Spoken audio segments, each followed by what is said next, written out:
시청자 여러분 안녕하십니까? KBPS 오늘의 뉴스입니다.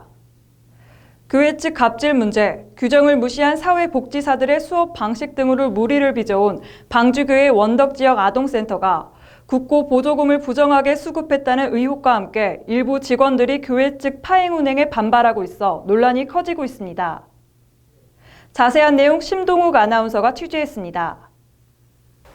교회 측의 갑질 문제와 규정을 무시한 사회복지사들의 수업 방식, 아동센터 학부모들의 신앙 강요 등으로 무리를 빚어온 방주교회 원덕지역 아동센터에 새로운 민원이 제기된 것이 뒤늦게 알려져 충격을 주고 있습니다.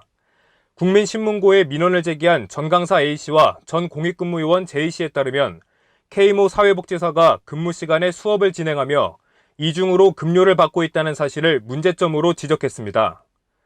J씨는 또 이곳 아동센터 운영에 필요한 자금이 들어오는 곳의 출처가 시 측이 아니라 강원도 사회복지의 공동모금에 야간 돌봄 측에서 들어오는 것이라고 밝히고 있어 관련 기관이 사회복지사가 정당하지 않은 방법으로 수업을 해도 묵인하는 것이 아니냐는 의혹을 제기하고 있습니다.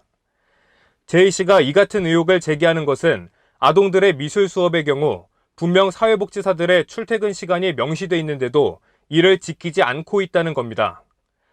이들 아동센터의 경우 사회복지사들의 근무 수칙에는 학기 중에는 오후 1시 출근, 오후 9시에 퇴근하며 방학 중에는 오전 9시 출근, 오후 6시 퇴근하는 것으로 규정돼 있습니다.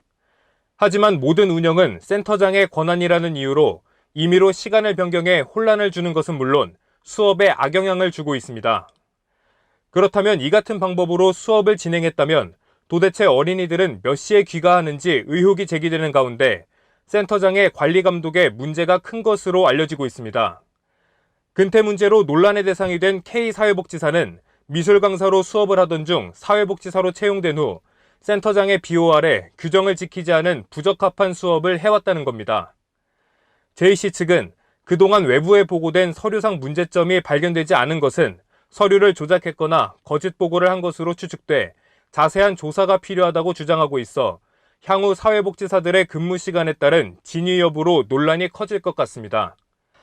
이 같은 문제에 대해 남부발전소 측의 한 관계자는 원덕지역 아동센터 측이 규정에 어긋나게 선집행한 자금 460여만 원은 회수했고 이들 센터 측은 향후 2년 동안 지원금을 받을 수 없게 제재를 했다며 나머지 운영 과정에서 불확실하게 사용된 자금 내역은 경찰 조사 중이라 조사가 끝나는 대로 자세한 결과가 알려질 것이라고 밝혔습니다.